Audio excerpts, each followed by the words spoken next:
이 시간 함께 보실 말씀은 마가복음 10장 35절에서부터 52절까지 말씀입니다. 마가복음 10장 35절로부터 52절까지의 말씀, 신약성경 72페이지에 있습니다.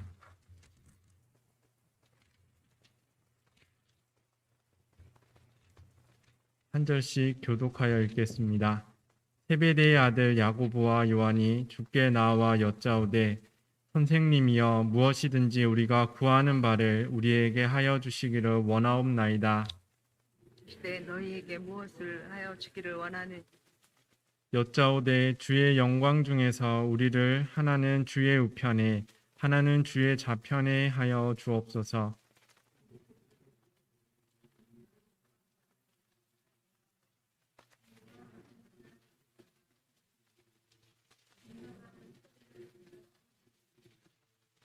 그들이 말하되 할 수 있나이다. 예수께서 이르시되 너희는 내가 마시는 잔을 마시며 내가 받는 세례를 받으려니와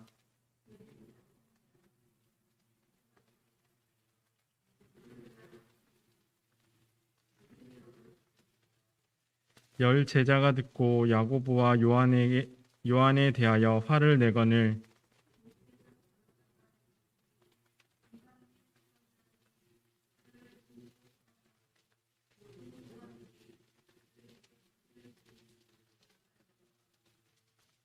너희 중에는 그렇지 않을지니 너희 중에 누구든지 크고자 하는 자는 너희를 섬기는 자가 되고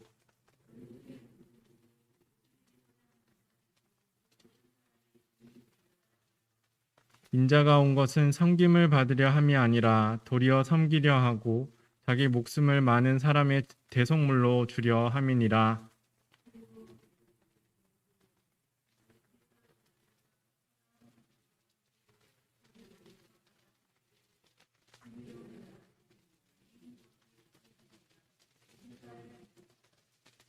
나사렛 예수시란 말을 듣고 소리질러 이르되 다윗의 자손 예수여 나를 불쌍히 여기소서 하거늘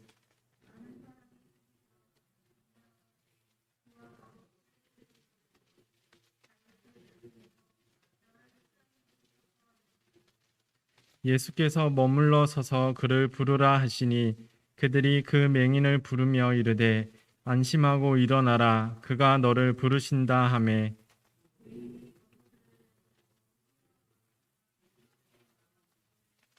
예수께서 말씀하여 이르시되 내게 무엇을 하여 주기를 원하느냐 맹인이 이르되 선생님이여 보기를 원하나이다.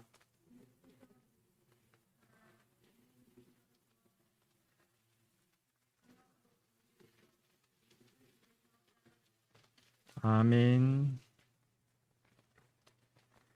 주님의 크신 평화가 우리 가운데 함께하기를 소망합니다. 소리적 문제는 대개 하나의 답이 정해져 있을 때가 많이 있습니다.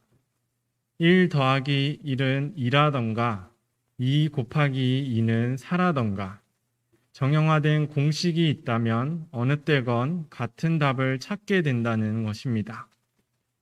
하지만 사람에 대한 문제는 조금 다릅니다. 무엇을 보는가, 어떻게 이해하는가에 따라 달라집니다. 예를 들어서 한 사람이 손가락으로 가리키며 저기를 보십시오 라는 이야기를 한다면 이때 어떤 사람은 그 사람이 가리키는 곳을 보며 무엇을 보라는 것인지 찾을 것입니다. 또 어떤 사람은 그 사람의 손가락 끝을 보며 더 구체적으로 지목하고 알려주기를 바랄 것입니다. 반면 어떤 사람은 그 사람을 보며 그 사람의 이어질 설명을 기다릴 것입니다. 어떤 것을 더 중요하게 여기는지에 따라서 반응을 달리하게 된다는 것입니다. 따라서 질문자의 의도가 중요해집니다. 함께 보기를 바랐다면 가리키는 바를 보는 것이 그가 의도했던 행동일 터이고 점층적으로 설명해 나가기를 바랐다면 그 다음 지목을 기다리는 것이 그가 의도한 행동일 것입니다. 또한 어떤 것을 보는 게 아니라 설명을 하기 위해 주목을 끌려 했다면 그의 다음 설명을 기다리는 것이 그가 의도했던 행동일 것입니다. 어떤 것이 옳고 어떤 것이 그르다고 따지기는 쉽지 않은 상황들이 많지만 처음 행동을 취한 사람의 의도로서 어느 정도 구분이 된다는 것입니다. 아마 저기를 보라고 가리킨 사람과 친분이 있거나 그의 성향에 대해서 보다 잘 이해하고 있다면 조금 더 쉽게 의도를 파악하고 원하는 행동을 취할 수 있을 것입니다. 하지만 그렇지 않은 경우에는 여러 차례 대화를 주고받으며 의견을 조율하고 오류를 수정하여서 원하는 결론에 이르게 될 수 있습니다. 오늘 말씀에도 이와 같이 수만 가지의 답을 낼 수 있는 질문 하나가 나오고 있습니다. 무엇을 하여 주기를 바라느냐라는 예수님의 질문입니다. 예수님께서는 하나의 질문을 두 가지 상황에서 던지셨습니다. 첫 번째 상황은 야고보와 요한 두 제자와 함께합니다. 이 두 제자는 예수님께 찾아와 우리의 요구를 들어달라고 청하였습니다. 그래서 예수님께서는 무엇을 하여 주기를 바라는지 그들에게 물으셨습니다.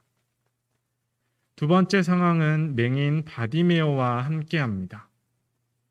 시각 장애인이었던 바디메오는 예수님께서 지나가신다는 소식을 듣고 도움을 요청하였습니다. 그래서 예수님께서 그를 청하여서 무엇을 하여 주기를 바라는지 물으셨습니다. 두 가지 상황에서 던져진 공통의 질문에 대해 그들은 각기 다른 답변을 합니다. 오늘은 이 두 가지 상황의 비교를 통하여서 우리 스스로 예수님의 질문에 대한 답을 찾아볼 수 있기를 바랍니다. 먼저 질문이 던져진 첫 번째 상황을 조금 더 살펴보겠습니다. 오늘 본문 바로 앞에 기록된 말씀에 대해 성경에서는 죽음과 부활을 세 번째로 이르시다라는 제목을 붙이고 있습니다. 바로 세 번째 순환 예고가 오늘 본문 앞에 위치해 있습니다. 십자가를 지시기 위해 예루살렘으로 향하는 길에서 예수님께서는 자신이 앞으로 당할 어려움에 대해 세 번에 걸쳐 제자들에게 말씀하셨습니다. 이는 단순히 앞으로 이런 일들이 일어날 거야 또는 있을 거야 라는 공지가 아니라 예수님 자신이 이 땅에 오신 이유와 모든 사역을 통해서 지향했던 바에 대해 정리하여 가르치신 것입니다. 이 순환 예고는 회를 거듭할수록 점점 더 구체화됩니다.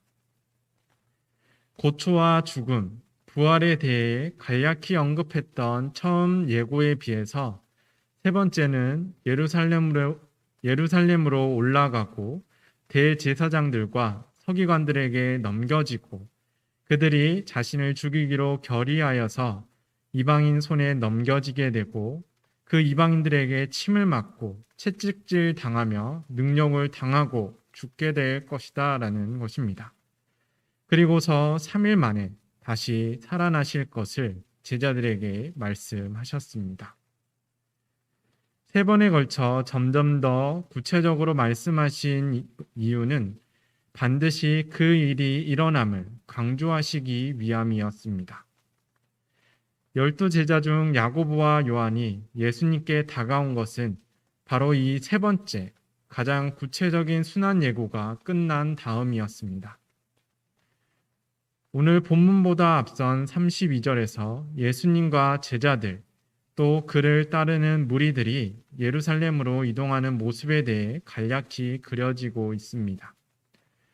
예수님이 앞장서서 가시고 그들이 뒤를 따랐다라고 전합니다. 따라서 야고보와 요한이 예수님께로 온 것은 함께 있던 무리들로부터 떨어져서 예수님께로 곧 앞으로 나아왔다라는 것을 뜻합니다. 이렇게 그들은 예수님과 은밀한 만남을 갖고자 했던 것입니다. 야고보와 요한은 예수님께 자신들이 어떤 것을 구하든지 그것을 들어달라고 또 이루어 달라고 부탁하였습니다. 예수님께서는 그들에게 다시 물으셨습니다. 내가 너희에게 무엇을 하여 주기를 바라느냐? 같은 질문의 두 번째 상황은 첫 번째 상황보다 조금 뒤에 맞이합니다. 당시 예수님과 제자들은 예루살렘 근처인 여리고성을 지나고 있었습니다. 오늘 본문의 여리고는 여호수아 당시에 무너졌던 여리고성과 가까운 곳에 새롭게 세워진 신여리고성 부근입니다. 예루살렘으로 향하는 거의 마지막 성읍 가운데 하나입니다. 그곳에는 사람들에게 빌어먹으며 생활하던 시각장애인 바디메오가 있었습니다. 아마도 여러 설교를 통해 들으셨겠지만 바디메오라는 이름은 아들이라는 뜻의 바와 그의 아버지의 이름인 디메오가 합쳐진 이름입니다. 곧 디메오의 아들이라는 뜻입니다. 또한 이 디메오라는 이름은 존귀하게 여김을 받는 사람을 뜻합니다. 따라서 바디메오의 이름은 존귀하게 여김받는 자의 아들, 존경받는 자의 아들이라는 의미를 갖습니다. 이름만 놓고 본다면 또 그 뜻을 놓고 본다면 참으로 귀하고 좋은 이름입니다. 하지만 그의 삶은 그 이름처럼 좋지는 못했습니다. 이름과 달리 존귀하게 대우를 받지 못한 것입니다. 장애로 인해 가정과 사람들에게 버림받았고 마땅히 할 수 있는 일도 없어 그걸로써 연명해야 했습니다. 그러던 어느 날 사람들이 웅성거리는 소란을 듣게 됩니다. 귀를 기울이던 그는 예수님이 지나가시는 중임을 알게 되었고 크게 소리쳤습니다. 다윗의 자손 예수님, 나를 불쌍히 여겨 주십시오. 이전부터 예수님의 사역과 베푸신 기적에 대한 소문을 들었기에 그는 곧바로 예수님의 은혜를 청하였던 것입니다. 그러자 그곳에 모여있던 많은 사람들이 조용하라며 바디메오를 힐책하였습니다. 눈이 멀 정도로 큰 죄를 지어서 빌어먹던 놈이 감히 많은 정상인들 앞에서 소리를 지르는 것이 잘못되었다라는 의미였겠지요. 그럼에도 불구하고 바디메오는 소리 지르는 것을 멈추지 않았습니다. 오늘 말씀을 보시면 오히려 더욱더 큰 목소리로 부르짖었다고 되어 있습니다. 그는 다시 한 번 더욱 큰 목소리로 다윗의 자손님, 나를 불쌍히 여겨 주십시오 라고 외쳤습니다. 예수님께서는 그런 바디메오의 애타는 외침에 응답하시어 그를 부르셨습니다. 그리고 똑같은 질문을 하십니다. 무엇을 하여 주기를 바라느냐? 이 질문이 던져진 두 개의 상황만을 놓고 본다면 무척 달라 보이기 마련입니다. 하지만 공통적으로 생각해 볼 수 있는 것은 질문자들의 믿음입니다. 이 믿음은 예수님께서 하실 수 있다라는 믿음을 말합니다. 우리가 청하는 것을 이루어 주실 수 있다라는 믿음이 그들 가운데 바탕되어 있었다라는 것입니다. 야고보와 요한은 사람들과 떨어져서 이 믿음 가운데 예수님께 다가갔고 바디메오는 많은 사람들의 만류에도 또 힐책하여 꾸짖음에도 불구하고 이 믿음을 통해 주님의 이름을 부르짖었던 것입니다. 그리하여 예수님께서 그들에게 답하여 물으셨습니다. 무엇을 하여 주기를 바라느냐? 이 질문을 먼저 받았던 야고보와 요한은 예수님의 질문에 즉시 대답합니다. 선생님께서 영광을 받으실 때에 하나는 선생님의 오른쪽에, 하나는 선생님의 왼쪽에 앉게 하여 주십시오. 이 말로는 그들이 생각한 영광과 또 오른쪽 왼쪽 자리가 무엇인지 정확하게 파악할 수는 없습니다. 다만 짐작컨대 무엇이 되었든 당시 로마 제국처럼 정해진 계급을 기준으로 높은 자리를 챙겨달라는 부탁으로 생각할 수 있습니다. 그런데 이러한 욕심, 높은 자리에 대한 욕심이 야고보와 요한에게만 있었던 것은 아니었나 봅니다. 오늘 말씀 41절에서는 이 이야기를 들은 다른 10명의 제자들의 반응을 묘사하고 있습니다. 10명의 제자들은 갑자기 자신들보다 앞서 예수님께로 나아간 야고보와 요한이 무슨 이야기를 하는지 궁금했던 것 같습니다. 아마도 그들도 곧 한 걸음씩 더 빨리 다가가 예수님과 또 요한과 야고보의 대화가 들리는 곳에 이르르게 되었을 것입니다. 그리고 자신보다 앞서 높은 자리를 요구하는 그들의 질문을 듣게 되었습니다. 10명의 제자들은 곧이어 무리에 합류한 야고보와 요한에게 화를 내었습니다. 이들의 분노 또한 야고보와 요한의 어리석음에 대한 분노는 아니었습니다. 많은 영어 번역본에서 이 41절을 번역한 영어 번역본에서는 이 본문을 번역할 때 화를 뜻하는 일반적인 단어인 앵그리 대신에 인디그넌트라는 단어를 사용합니다. 이 인디그넌트라는 단어는 많은 분노와 화 가운데 부당함과 불공평함 또 잘못된 것에 대해 내는 격렬한 화를 의미합니다. 따라서 제자들의 분노는 그들의 어리석음이 아니라 그들이 정당한 경쟁이 아닌 편법으로서 높은 자리를 차지하려 했던 것, 그리고 그것을 자신들보다 앞서 시도했던 것에 대한 분노였습니다. 그들 10명의 제자들도 높은 자리를 차지하고 싶었기에 그들의 방법이 정당하지 않다라고, 부당하고 불공평하다라고 화를 낸 것입니다. 이는 이어지는 예수님의 말씀을 통해 더욱더 사실화됩니다. 예수님께서는 화를 내는 제자들을 불러 말씀하셨습니다. 세번역 말씀입니다. 너희가 아는 대로 이방 사람들을 다스린다고 자처하는 사람들은 백성들을 마구 내리누르고 고관들은 백성들에게 세도를 부린다. 그러나 너희끼리는 그렇게 해서는 안 된다. 예수님의 이 말씀은 그들이 무엇을 욕심내고 바라고 있었는지를 적나라하게 드러내어 보여줍니다. 그들은 세상의 권력가들처럼 높은 자리에 앉고 싶었던 것입니다.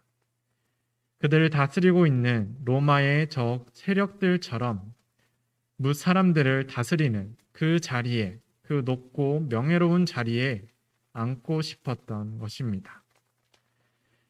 또한 그들은 예수님께서 그 꿈을 이루어 주시리라 믿고 있었습니다.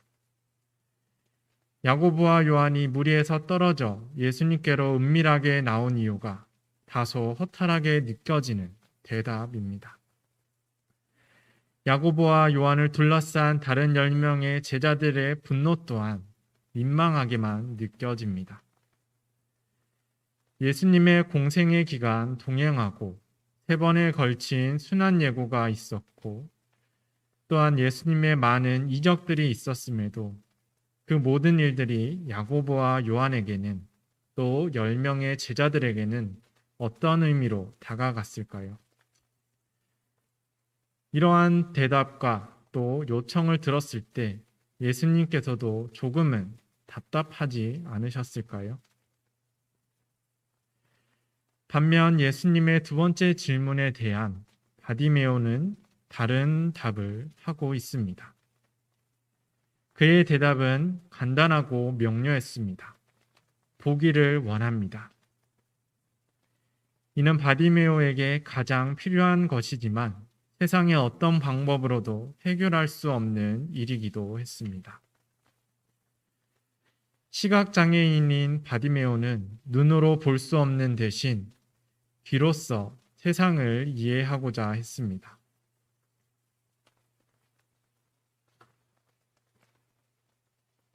매일 많은 사람들의 대화를 간접적으로 전해 들으며 그 이야기들로 세상을 보았던 것입니다.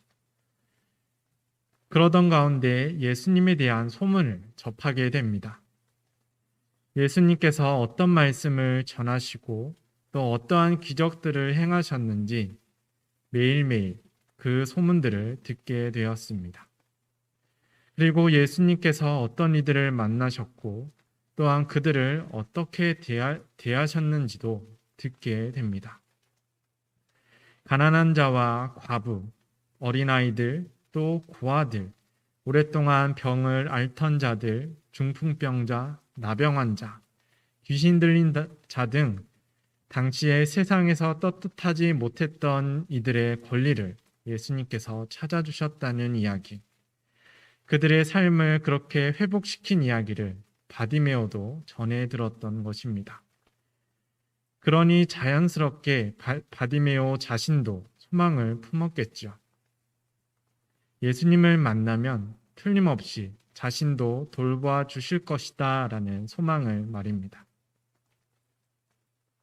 그랬기 때문에 그는 어떠한 망설임도 없이 예수님의 이름을 부르짖었던 것입니다. 앞을 보지 못하였기에 사람들의 수군거림처럼 진짜로 예수님이 그곳에 있는지, 자신의 앞을 지나고 있는지 혹은 아닌지 알 수 없었음에도 불구하고 그 안에 가득 찬 소망과 또한 믿음으로써 부르짖은 것입니다.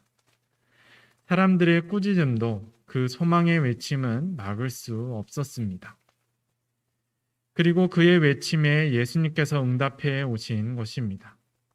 무엇을 하여 주기를 바라느냐라는 질문으로써 그의 외침에 대답합니다.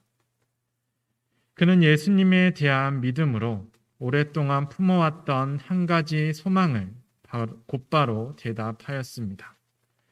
그것이 보기를 원한다라는 말입니다.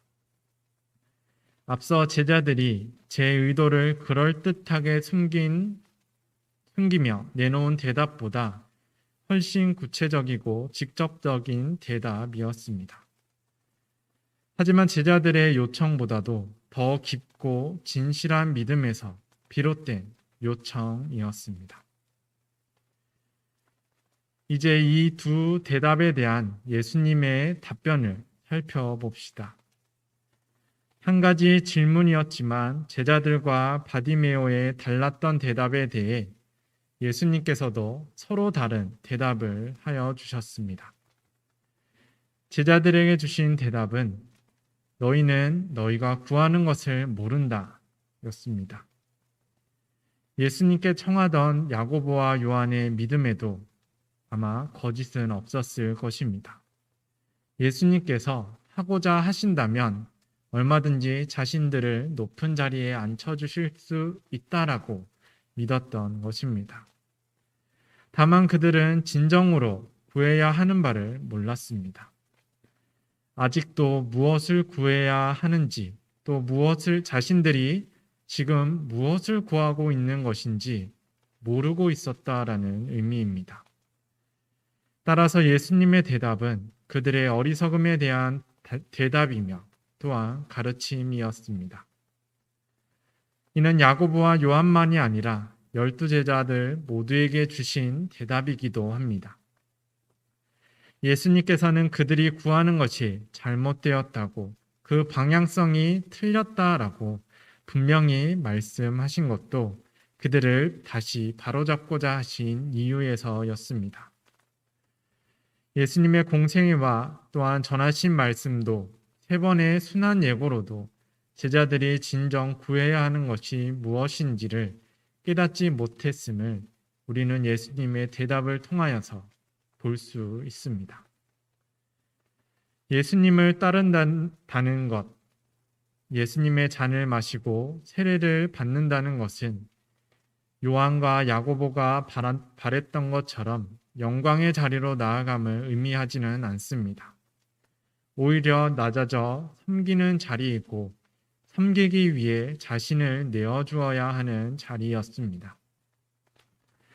하지만 제자들은 그 장과 세례가 영광스럽고 복되기만 한 자리라고 생각했습니다. 그렇기 때문에 자신들도 그것을 받을 수 있다라고 대답한 것이죠. 이토록 뛰어난 말씀을 가르치고 말도 안 되는 능력을 행하시는 예수님이 받는 잔이라면, 또 그런 예수님이 받는 세례라면 마땅히 세상의 어떤 것보다 그 권세와 영광이 가득한 자리가 될 것이다 라고 그들은 오해했던 것입니다. 그렇기에 무엇을 바라느냐라는 질문에 헛된 욕심을 비추었고, 그렇기에 그들은 결국 한 차례 도망치며 터질 수밖에 없었습니다. 예수님의 순환 예고가 이루어지던 때에 야고보와 요한, 그리고 나머지 10명의 제자들은 그토록 받을 수 있다고 자신 있게 대답했던 예수님의 잔과 세례를 피하여서 도망쳤던 것입니다. 그들은 진정 구해야 하는 것을 알지 못하였기에 믿음의 결단이 필요한 순간 흔들리고 말았던 것입니다. 반면 바디메오에게 주신 대답은 내 믿음이 너를 구원하였다 였습니다. 이는 바디메오의 믿음에 대한 화답이기도 합니다. 바디메오는 자신이 무엇을 구해야 하는지, 또 무엇을 구하고 있는 것인지를 명확하게 알고 있었습니다.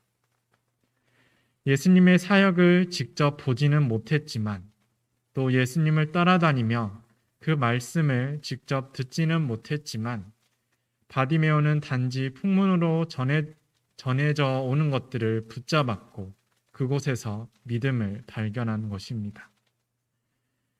예수님께서는 그런 바디메오의 믿음을 보셨습니다. 그렇기에 바디메오의 믿음이 그를 구원하였다고 더 없는 따뜻한 찬사로서 그에게 대답하신 것입니다. 그렇게 바디메오는 자신의 믿음대로, 그 믿음으로 말미암아 예수님의 보살핌을 받았고 그 소망대로 앞을 보게 됩니다. 그런 바디메오가 선택한 다음의 삶은 곧바로 앉은 자리를 박차고 예수님을 뒤따르는 삶이었습니다. 그는 어떠한 망설임도 없이 예수님의 뒤를 따라서 예루살렘으로 향하게 됩니다. 무엇을 하여 주기를 바라느냐? 이 질문을 받은 야고보와 요한도, 어쩌면 10명의 제자들도 예수님께서 이루어 주실 수 있다는 강한 믿음을 가지고 있었습니다. 그렇지 않다면 예수님께로 나아가지도 않았을 것이고, 더 앞서 예수님의 부르심에도 응답하지 않았을 것입니다. 똑같은 질문을 받은 바디메오도 그들 못지않은 믿음을 가지고 있었습니다. 그렇지 않았다면 그토록 간절히 그리스도의 이름을 부르지 못했을 것이고, 주변 사람들의 실책에 입을 닫아버렸을지도 모릅니다. 그 사람들 모두 강한 믿음을 가지고 있었습니다. 하지만 예수님의 이 질문에 대한 대답을 통해 누군가는 원하는 바를 이루지 못했고, 누군가는 그보다 큰 은혜를 받아 이루게 됩니다. 이 차이는 믿음의 크기가 아니라 방향성의 차이입니다. 이 작은 차이는 너무도 상이한 바람들로 이어졌고 또 다른 결과들로 이어졌습니다. 오늘날에도 많은 기독교인들 가운데서 이 작은 차이가 발견됩니다.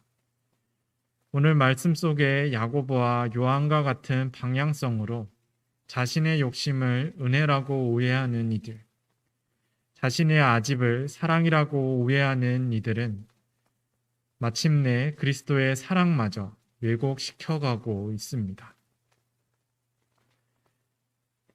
우리는 주님께서 무엇을 하여 주기를 바라고 있습니까? 주님께서 오늘 우리 가운데 나타나서 내가 무엇을 하여 주기를 바라냐고 물어 오신다면 우리는 무엇라고 대답을 할 수 있습니까?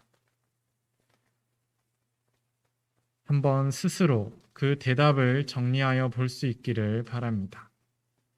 우리가 참된 것을 구하고 있는지 아니면 스스로도 알지 못하는 헛된 것을 쫓고 있지는 않았는지 돌아볼 수 있기를 바랍니다. 그보다 앞서 주님의 그 부르심 앞에 나아갈 수 있는 믿음이 우리에게는 있는지 생각해 볼 수 있기를 바랍니다.